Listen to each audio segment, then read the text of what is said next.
نحمدہ و نصلی علی رسول الکریم اما بعد فاعوذ باللہ من الشیطان الرجیم بسم اللہ الرحمن الرحیم سل بنی اسرائیل کم آتیناہم من آیت بینہ ومن یبدل نعمت اللہ من بعد ما جاءته فإن اللہ شدید العقاب زین للذین کفروا الحیاة الدنیا ویسخرون من الذین آمنوا والذین اتقوا فوقهم یوم القیامہ واللہ یرزق من یشاء بغیر حساب کان الناس امة واحدة فبعث اللہ النبیین مبشرین ومنذرین وانزل معهم الکتاب بالحق لیحکم بین الناس فیما اختلفوا فیہ وما اختلف فیہ الا الذین اوتوہ من بعد ما جاءتهم البینات بغیا بینہم فہدی اللہ الذین آمنوا لما اختلفوا فیہ من الحق بإذنہ واللہ یہدی من یشاء الی صراط مستقیم ام حسبتم ان تدخلوا الجنة ولما یاتکم مثل الذین خلوا من قبلکم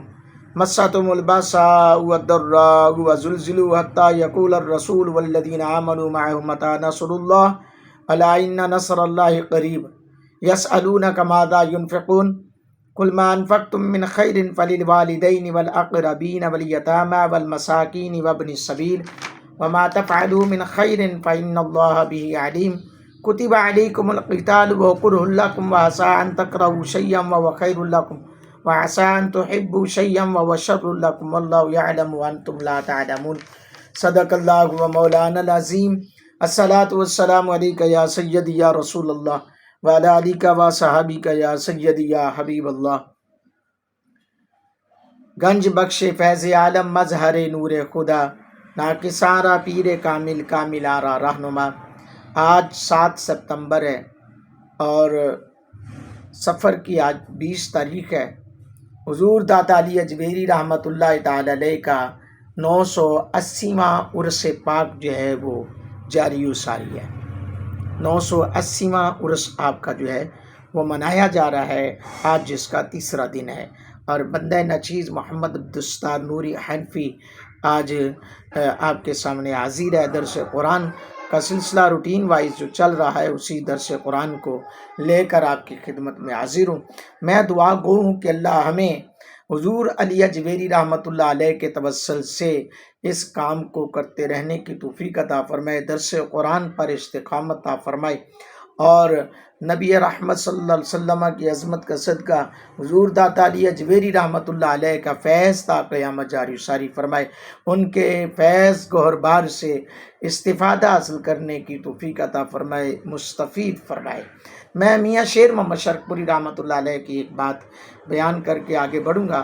آپ فرماتے ہیں کہ جس کے پاس مال و زر نہ ہو، دولت نہ ہو، اور وہ مدینے کی محبت رکھنے والا ہے، مدینہ شریف جانا چاہتا ہے لیکن وہ وہاں نہیں جا سکتا، تو وہ اپنے دل کو تسلی دینے کے لیے، تشفی کے لیے، ایک سکون قلبی کے لیے حضور داتا علی اجمیری کے مزار پر حاضر ہو جائے تو اسے کچھ نہ کچھ جو ہے وہ سکون ملے گا، اور وہ تجلیات تو نہیں مل سکتی جو روضہ رسول پر ہیں، وہ انوار تو نہیں مل سکتے جو حضور کے در پر ہیں، لیکن حضور کے غلام کے پاس آئے گا تو کچھ سکون ضرور ملے گا۔ عشق کی دولت اور بڑھے گی اور بڑھے گی، عشق اور بڑھے گا تو شوق دیدار مصطفیٰ اور بڑھے گا۔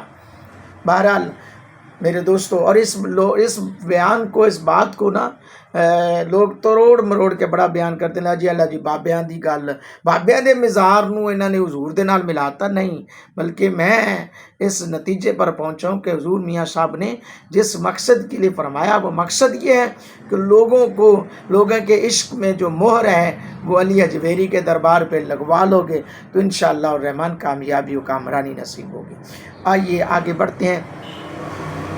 آگے بڑھنے سے پہلے میں کہوں گا، جیسے روز کہا جاتا ہے کہ میرے چینل کو سبسکرائب کریں اور بیل آئیکن کو ضرور پریس کریں، اس درس قرآن کو لوگوں تک پہنچائیں تاکہ یہ درس قرآن کا سلسلہ اور آگے بڑھے، اور اس ادارے کی ترقی کے لیے دعا کیا کریں۔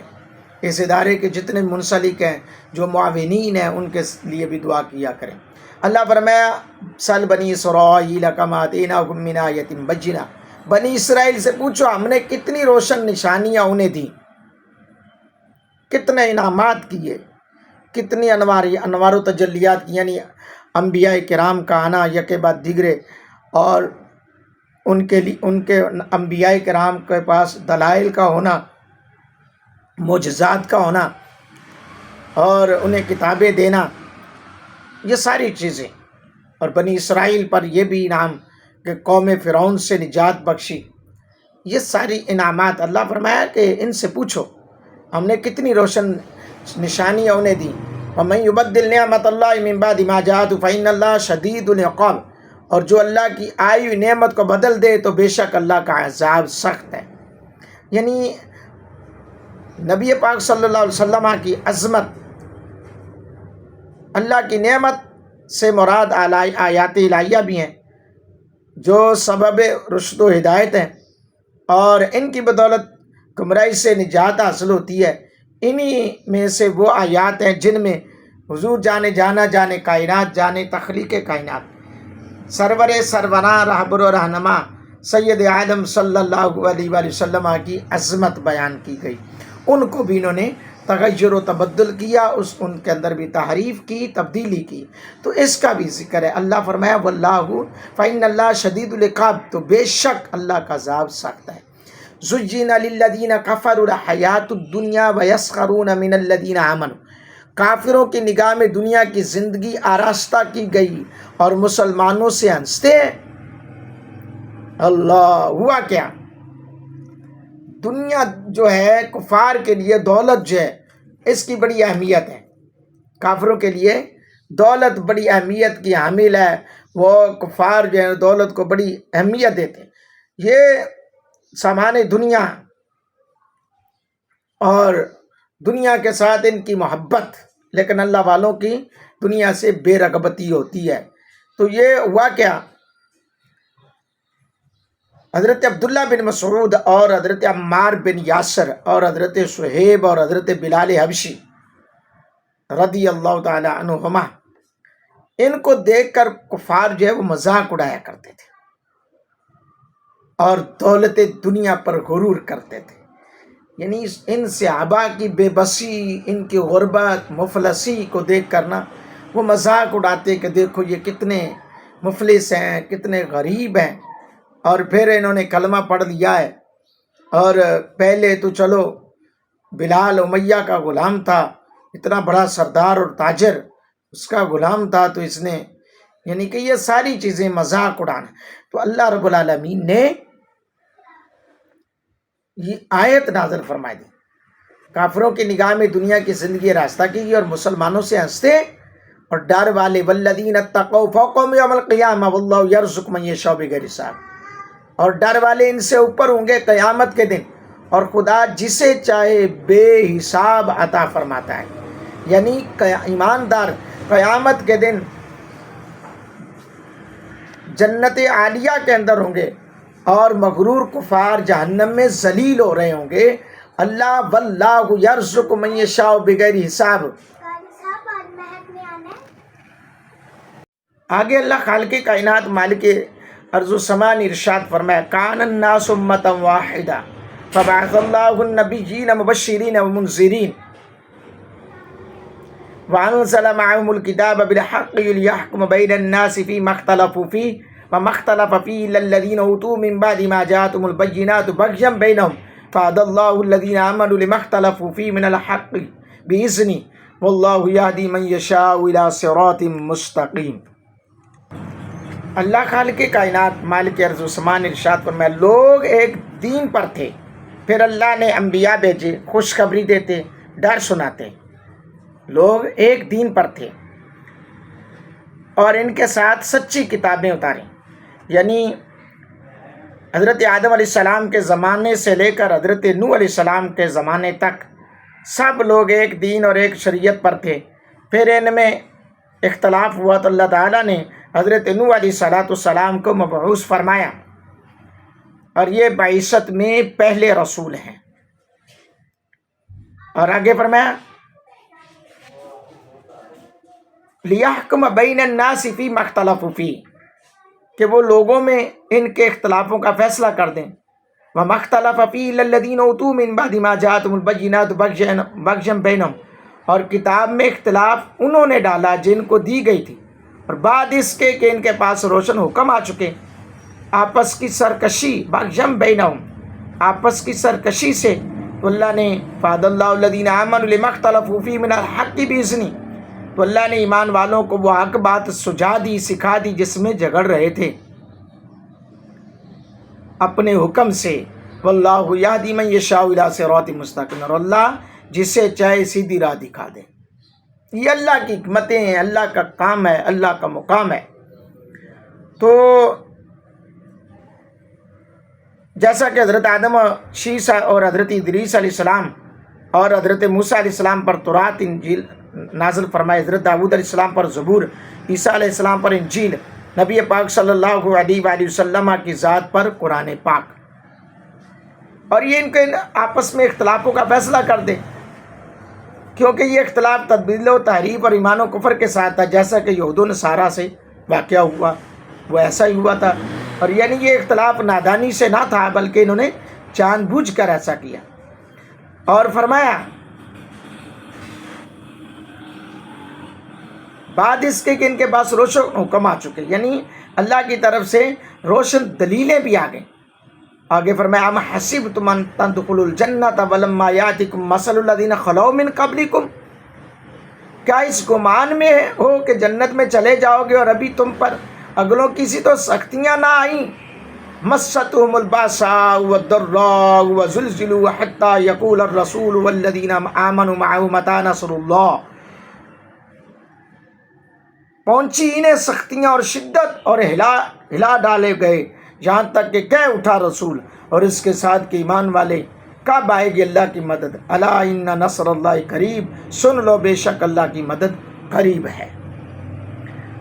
یہ جو بات ہے نا، کیونکہ جیسی سختیاں پہلی امتوں پر سختیاں نازلیں ابھی تک تمہیں پیش نہ آئیں، کیا ہوا؟ یہ آیت شان نزول اس کا جو ہے موجود ہے وہ یہ ہے کہ غزوہ احزاب کے اندر جہاں پر مسلمانوں کو سردی بھوک وغیرہ کی سخت تکلیفیں پہنچی، سردی بھی تھی بھوک بھی تھی، سخت تکلیفیں پہنچی، اس میں انہیں صبر کی تلقین فرمائی گئی اور بتایا گیا کہ وہ راہ خدا میں تکلیفیں برداشت کریں، اور راہ خدا میں تکلیفیں برداشت کرنا خاصان خدا کا قدیم طریقہ ہے۔ اب جیسا کہ اللہ کے ولیوں پر مشکلیں آتی ہیں، لوگ یہ بک بک کرتے ہیں کہ ایڈا بڑا اللہ دا ولی سی بابا تے اپنی مشکل تے ہٹا لوے، تو یہ دیکھو اللہ کیا قرآن میں حکم دے رہا ہے کہ تکلیف پر صبر کرنا خاصان خدا کا کام ہے۔ یہ کوئی دلیل نہیں ہے۔ ابھی جو داتا علی اجویری رحمۃ اللہ علیہ کے دربار گور بار پر چند سال پہلے دھماکہ ہوا تو اس پر بھی بدبخت لوگ بکے کہ جی بابا جی اپنے آپ نے بچایا نہیں سکے تو تانوں کی بچان گے، تو ان کے لیے یہ پھٹی ہے۔ یہ لیں پڑھے قرآن، فرمایا رب نے ام حسبتم ان تدخلوا الجنۃ، کیا چاہتے ہو کہ آسانی سے جنت مل جائے گی؟ جنت کے لیے محنت کرنا پڑے گی، جنت کے لیے محنت کرنا پڑے گی، تکلیفیں برداشت کرنا پڑیں گی۔ تو یہ صحابہ کرام کو رضوان اللہ تعالی مجمعین کو یہ تکلیفیں آئیں، تو تکلیفیں پہنچیں، تو اس پر اللہ تعالیٰ نے انہیں صبر کی تلقین فرمائے، بتایا گیا کہ راہ خدا میں تکلیفیں برداشت کرنا خاصان خدا کا معمول رہا ہے۔ ابھی تو تمہیں پہلوں کسی تکلیفیں پہنچی نہیں۔ امام بخاری نے حضرت خباب بن ارت رضی اللہ تعالیٰ عنہ سے مروی کی کہ رسول اللہ صلی اللہ علیہ وسلم سایہ کعبہ میں اپنی چادر مبارک سے تکیہ کیے ہوئے تشریف فرماتے، ہم نے حضور سے عرض کی ہمارے لیے کیوں دعا نہیں فرماتے، ہماری کیوں مدد نہیں کرتے؟ فرمایا تم سے پہلے لوگ گرفتار کیے جاتے تھے، زمین پر گڑھا کھود کر اس میں دبائے جاتے تھے، آرے سے چیر کر دو ٹکڑے کر دیے جاتے تھے، اور لوہے کی کنگھیوں سے ان کے گوشت نوچے جاتے تھے، اور ان میں کوئی مصیبت انہیں ان کے دین سے روک نہ سکی، تم کیا سمجھتے؟ یہ تو تکلیفیں کچھ بھی نہیں ہے نا۔ آرے سے زکریا علیہ السلام کے جسم کو دو ٹکڑے کر دیا گیا، یہ تکلیفیں کچھ بھی نہیں ہیں۔ اللہ جل شانہ نے اس بات پر ہمیں یہ سبق دیا ہے، دین کے معاملے میں کوئی تکلیف آتی ہے تو صبر کرنا چاہیے۔ فرمایا تم سے اگلوں پر بہت سی شدتیں آئیں، یعنی شدت اس نہایت حد کو پہنچ گئی کہ ان امتوں کے رسول اور ان کے فرما بردار مومن بھی طلب مدد جلدی کرنے لگے، باوجود کہ رسول بڑے صابر اور ان کے اصحاب بھی بڑے صابر ہوتے ہیں، لیکن پھر بھی ان پر جو تکلیفیں آئیں تو وہ اس بات پر یا اللہ معاف کر دے، پروردگار مدد فرما دے۔ اللہ اکبر۔ تو اس بات پر انہیں تسلی اور تشفی دی گئی۔ آگے اللہ فرمایا یسألونک ماذا ینفقون، تم سے پوچھتے ہیں کیا خرچ کریں۔ ہائے ہائے، صحابہ کی عظمت پہ قربان۔ یسألونک ماذا ینفقون، کیا خرچ کریں۔ یہ حضرت عمر بن جموح کے بارے میں یہ آیت نازل ہوئی، جو بوڑھے شخص تھے اور بڑے مالدار تھے۔ انہوں نے حضور جانے کائنات سے آ کر سوال کیا، یا رسول اللہ صلی اللہ علیہ وسلم، میرے پاس بڑا مال ہے، کیا خرچ کروں اور کس پر خرچ کروں۔ اس پر آیت نازل ہوئی اور انہیں بتا دیا، کیا فرمایا، قُلْ مَا أَنفَقْتُم مِّنْ خَيْرٍ فَلِلْوَالِدَيْنِ وَالْأَقْرَبِينَ وَالْيَتَامَىٰ وَالْمَسَاكِينِ وَابْنِ السَّبِيلِ۔ اے محبوب فرماؤ، جو کچھ مال نیکی میں خرچ کرو تو وہ ماں باپ، قریب کے رشتہ داروں، یتیموں، محتاجوں، راہگیر کے لیے ہے۔ یہ صدقہ نافلہ کی بات ہے، صدقہ زکوٰۃ اور واجبہ کی بات نہیں ہے، کیونکہ زکوٰۃ ماں باپ کو نہیں لگتی۔ صدقہ واجبہ یعنی منت مانی ہے تو وہ ماں باپ کو نہیں لگتا۔ صدقہ نافلہ ہے، آپ کوئی بھی اللہ کی راہ میں یعنی کہ یہ نیت کر کے جی میں صلہ رحمی کر رہا ہوں، تو یہ اللہ کی راہ میں خرچ کرنا ہے کہ برابر ثواب ہے۔ ماں باپ کے اوپر بھی آج جو ماں باپ سے لوگ چھپا کے بیویوں کو جا کے دیتے ہیں، ان کے لیے بھی یہ سبق ہے کہ بھئی ماں باپ کا بھی خیال کریں۔ ماں باپ کا خیال کرنا آپ کا حکم پہلے اللہ نے حکم دیا، قُلْ مَا أَنفَقْتُم مِّنْ خَيْرٍ فَلِلْوَالِدَيْنِ وَالْأَقْرَبِينَ، ماں باپ کے بعد رشتہ دار، پھر یتیم مسکین۔ آج ہوتا کہ باہر دے دیو، لینا لا دیو جی، باہر اشتہار چھپا دے جی، کل ایتھے لنگر تقسیم ہونا ہے، ماں باپ بھکھا پہ ہے، پہنا پرا بھکھے نہیں، انہوں نے پوچھا نہیں۔ پہلے ماں باپ کو دیکھو، بہن بھائیوں کو دیکھو، رشتہ داروں کو دیکھو، پھر والیتامیٰ والمساکین وابن السبیل، یتیم مسکین اور اللہ کی راہ میں رہنے والے مسافر۔ اور وما تفعلوا من خیر فإن اللہ بہ علیم، اور جو بھلائی کرو بے شک اللہ اسے جانتا ہے۔ اس آیت مقدسہ میں صدقہ نافلہ کا بیان ہے۔ ماں باپ کو زکوٰۃ میں پہلے بتا چکا ہوں، دینا جائز نہیں ہے۔ ہر نیکی کو عام ہے، اللہ تعالیٰ اس کو جانتا ہے۔ آگے اللہ رب العالمین نے فرمایا، کتب علیکم القتال وکرہ لکم وعسیٰ ان تکرہوا شیئا وہو خیر لکم وعسیٰ ان تحبوا شیئا وہو شر لکم واللہ یعلم وانتم لا تعلمون۔ تم پر فرض ہوا اللہ کی راہ میں لڑنا اور وہ تمہیں ناگوار ہے۔ یہ جہاد کے حوالے سے حکم ہے، یعنی جہاد فرض ہے جب اس کی شرائط پائی جائیں۔ اگر کافر مسلمانوں کے ملک پر چڑھائی کریں تو جہاد فرض عین ہو جاتا ہے، ورنہ فرض کفایہ ہے۔ جب وہ چڑھائی کر دیں چاروں طرف سے یا ایک کسی طرف سے، تو پھر فرض عین۔ آج جیسا کہ 7 ستمبر ہے، کل 6 ستمبر تھی، تو یوم دفاع پاکستان 1965 میں ہماری فوج نے، جب انہوں نے ہمارے دشمن نے ہمارے اوپر چڑھائی کی، تو پھر ملک و قوم کا ہر بچہ اٹھا اور اس نے دفاع کیا۔ 17 دن لڑائی کی جنگ، گمسان کی جنگ چلتی رہی، لیکن اللہ تعالیٰ نے فتح عطا فرمائی، دشمن کو ناک کو چنے چبوایا فوج پاکستان۔ تو آج کے درس قرآن میں ساری نسبتیں موجود ہیں قدرتی طور پر۔ کل 6 ستمبر تھی، آج 7 ہے، تو جہاد کا ذکر بھی آ گیا۔ اللہ اکبر۔ وعسیٰ ان تکرہوا شیئا وہو خیر لکم، اور قریب ہے کہ کوئی بات تمہیں بری لگے اور وہ تمہارے حق میں بہتر ہو۔ وعسیٰ ان تحبوا شیئا وہو شر لکم، اور قریب ہے کہ کوئی بات تمہیں پسند ہے اور وہ تمہارے حق میں بری ہو۔ واللہ یعلم وانتم لا تعلمون، اور اللہ جانتا ہے تم نہیں جانتے، یعنی تمہارے حق میں کیا بہتر ہے کیا نہیں بہتر ہے، لیکن تم پر لازم ہے کہ حکم الہی کی اطاعت کرو، اسی کو بہتر سمجھو، چاہے وہ تمہارے نفس پر بھاری گزرے، مشکل گزرے، لیکن تمہارا کام ہے اس پر لبیک کہنا، اس پر لبیک کہنا۔ یہ نہیں ہے کہ جی ہن میرے بچیاں دا کی بنے گا، میرے گھر کا کیا بنے گا۔ نہیں، تمہارے لیے بہتر ہے، اللہ کو پتہ ہے کیا بہتر ہے کیا نہیں پتہ، کیا نہیں اچھا، یہ اللہ ہی جانتا ہے، تمہیں اس بارے میں نہیں تمہیں پتہ۔ واللہ یعلم وانتم لا تعلمون، اور اللہ جانتا ہے اور تم نہیں جانتے۔ حضرات دی وقار، آج کا درس قرآن ہوا، میں دعا گو ہوں، جنہوں نے پورا سنا ان کے لیے بخشش کا یہ سامان بنائے، اور پوری قوم و ملت کے لیے سامان مغفرت فرمائی۔ اللہ رب العالمین اپنے محبوب کے توسل سے ہماری افواج پاکستان کی خیر فرمائے، ملک و قوم کی سلامتی عطا فرمائے۔ اللہ پاک ہماری ملک و قوم کو شاد و باد فرمائے۔ حضور علیہ الصلوۃ والسلام کا صدقہ اس عظیم وطن پاکستان کو اسلام کا گہوارہ بنائے۔ اللہ رب العالمین نبی رحمت صلی اللہ علیہ وسلم کی عظمت کا صدقہ اسلام کا مرکز بنائے، اسلام کا داعی ہم سب کو بنائے۔ آمین ثم آمین، وآخر دعوانا ان الحمد للہ رب العالمین۔